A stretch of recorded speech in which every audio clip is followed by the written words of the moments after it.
Olá, amigos. Estamos aqui com mais uma palestra de atualização. Recebemos hoje em nossos estúdios o professor Paulo Sumariva.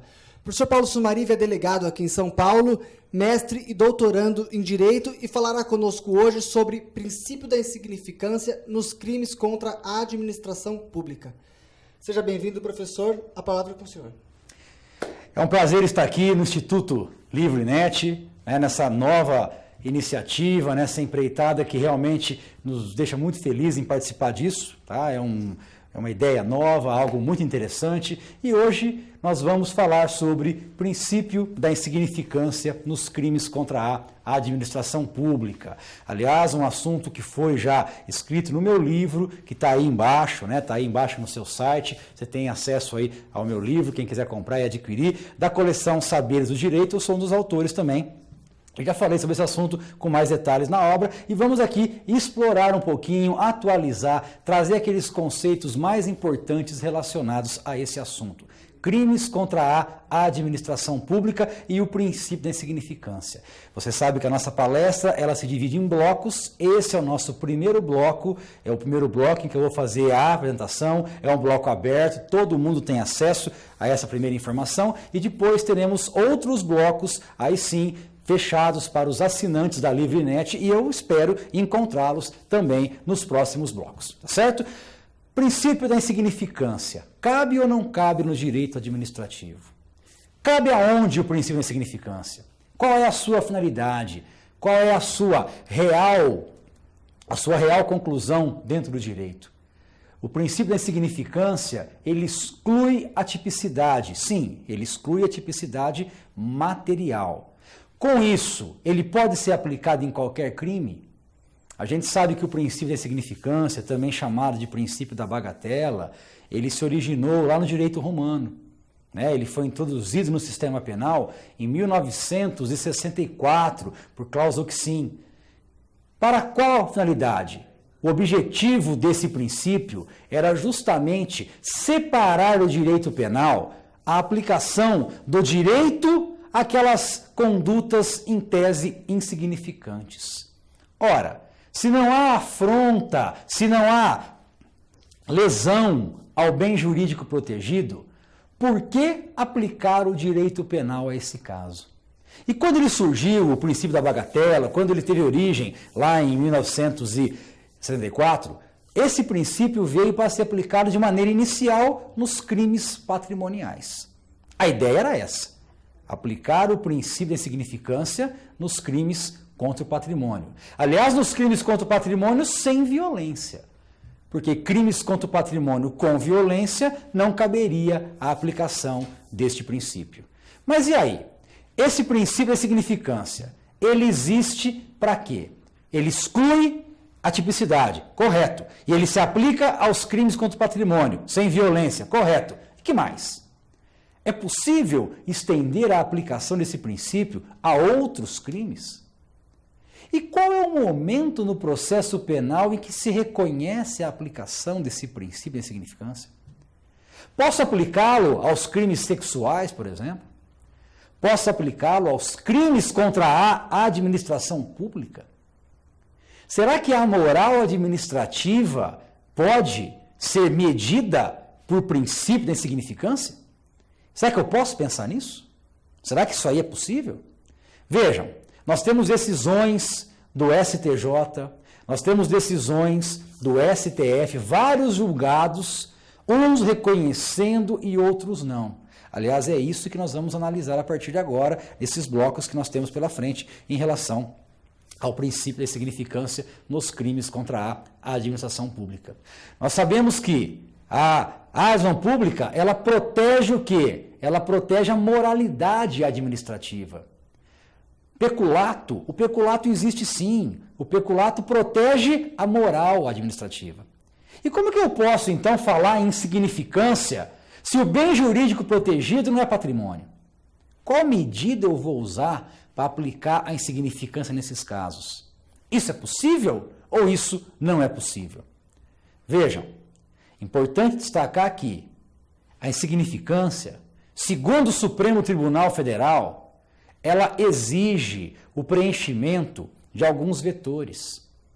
nós podemos encontrar 4 vetores principais, 4 vetores importantes em relação ao princípio da insignificância, que eu tenho que encontrá-los dentro do processo, dentro da causa, dentro da ocorrência, para poder, com isso, excluir e aplicá-lo no dia a dia. Quais são esses vetores? 4 vetores. Mínima ofensividade da conduta do agente. Então, nós temos a mínima ofensividade da conduta do agente. Segundo vetor, nenhuma periculosidade social da ação. Nenhuma periculosidade social da ação. Terceiro vetor, reduzidíssimo grau de reprovabilidade do comportamento. Reduzidíssimo grau de reprovabilidade do comportamento. E o quarto vetor é a inexpressividade da lesão jurídica provocada. Ora, o princípio da insignificância é a exclusão da tipicidade material. O fato é atípico. Não há interesse do direito penal em ser aplicado a esse caso. O fato é atípico. Mas e aí? E aí?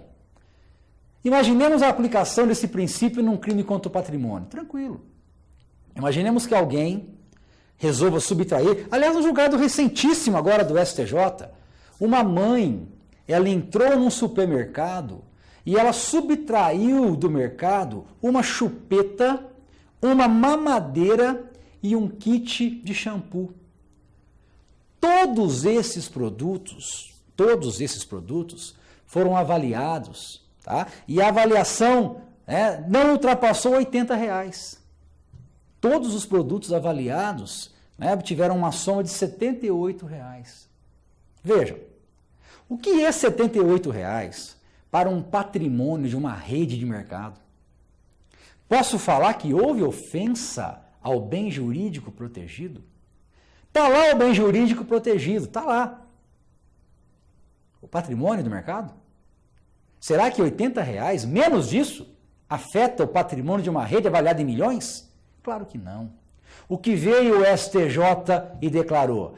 Declarou o STJ que há, nesse caso, uma inexpressividade da lesão jurídica provocada. Não tem crime. O bem jurídico protegido não foi violado. O bem jurídico protegido não foi atingido. Não dá para falar em crime num caso desse. Não dá para admitirmos crime numa hipótese dessa. Nesse caso específico, nesse julgado recente do STJ, a mãe era reincidente. E muitos diziam que a reincidência afasta o princípio da insignificância. Será? Será que a reincidência afasta o princípio da insignificância? Será que o fato passa a ser, então, típico, materialmente típico, se o agente é reincidente? Ora, convenhamos, no direito penal, a reincidência ela é analisada em que momento do processo? Em qual momento eu vou avaliar a reincidência? A reincidência eu avalio no cálculo de pena como agravante, como circunstância agravante na segunda fase do cálculo da pena. Ora, como que eu posso então admitir a inexistência do princípio da insignificância pelo fato do réu ser reincidente? Uma coisa é o fato ser típico, outra coisa é analisar a reincidência. Em nada afeta a aplicabilidade deste princípio, desse importante princípio, se o réu é reincidente. Em nada afeta. Continua o fato sendo atípico, continua inexistindo violação ao bem jurídico protegido.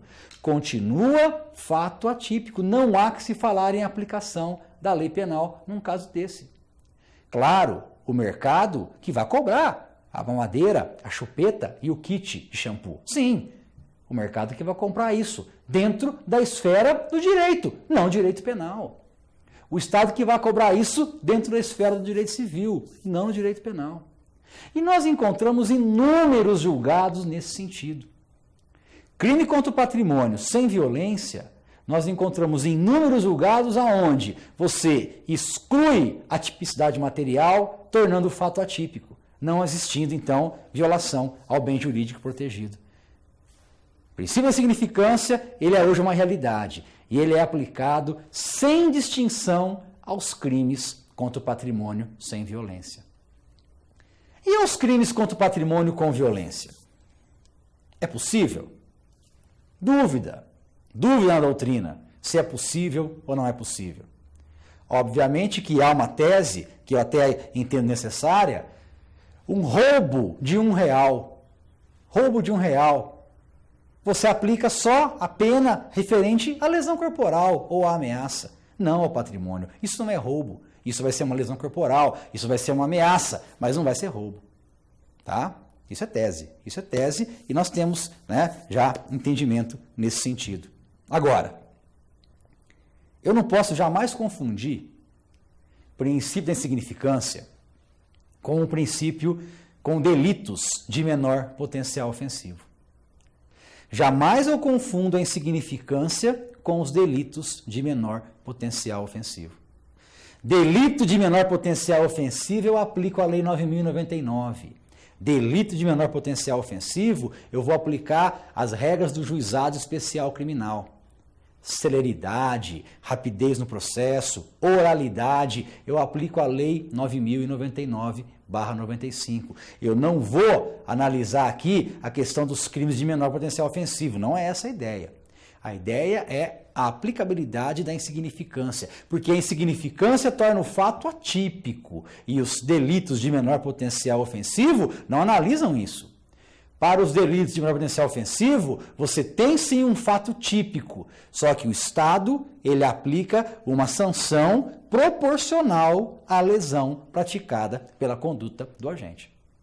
Ok? Então nós temos sim delitos de menor potencial ofensivo, que tem crime, que está definido, que tem tipicidade. Não é essa a questão. Eu estou falando aqui do princípio da insignificância, que irá afastar a tipicidade material, tornando com isso o fato atípico. Legal? Volto a insistir no assunto. Cabe ou não cabe o princípio da insignificância nos crimes contra a administração pública? E aí? Pode ou não pode? E a insignificância imprópria também existe? E o princípio bagatelar impróprio, a infração bagatelar imprópria, ela é reconhecida nos crimes contra a administração pública? Temos norma penal, temos lei, temos um artigo do Código Penal que reconhece ela? O que é a insignificância imprópria? O que é isso? Como que funciona? Como que fica a nossa administração? Aplica a insignificância imprópria ou não aplica? E mais um ponto muito importante que nós vamos debater nos próximos blocos. O delegado de polícia, ele pode aplicar a insignificância? O delegado de polícia, ele pode deixar de instaurar inquérito baseado no princípio da insignificância? Ele, a autoridade policial, pode reconhecer esse princípio da insignificância ou não? Ou esse princípio só pode ser reconhecido pelo juiz? Esse princípio só pode ser reconhecido pelo Poder Judiciário. O delegado prende em flagrante? Prende em flagrante e só depois da prisão em flagrante é que o juiz pode então reconhecer a insignificância? Eu vou prender em flagrante alguém que furtou uma gilete, uma presto-barba de um camelô? Prende em flagrante? Alguém que furtou um bombom, sonho de valsa de uma grande rede de mercados? E aí? Aplica ou não aplica o princípio da insignificância? O delegado pode ou não pode reconhecer o princípio da insignificância? Todas essas questões precisam ser solucionadas. O assunto é muito bacana, o assunto é muito interessante e eu quero saber até onde vai o alcance das mãos da justiça para eliminar esses delitos sociais. A ideia é essa. Eu vou voltar com os outros blocos para continuar tratando desses assuntos relacionados a princípio da insignificância e aos crimes da administração pública. Assunto esse que eu abordei no meu livro, que eu escrevi aqui na coleção Saberes do Direito, que está aí no site, fica à disposição de vocês para que você clique, compre e receba em sua casa e possa aprofundar muito mais esse assunto, além, né, de todos os crimes envolvendo a nossa administração pública. Gente, eu volto já já, no próximo bloco, para os assinantes NET, para continuar aprofundando esses assuntos. Até já!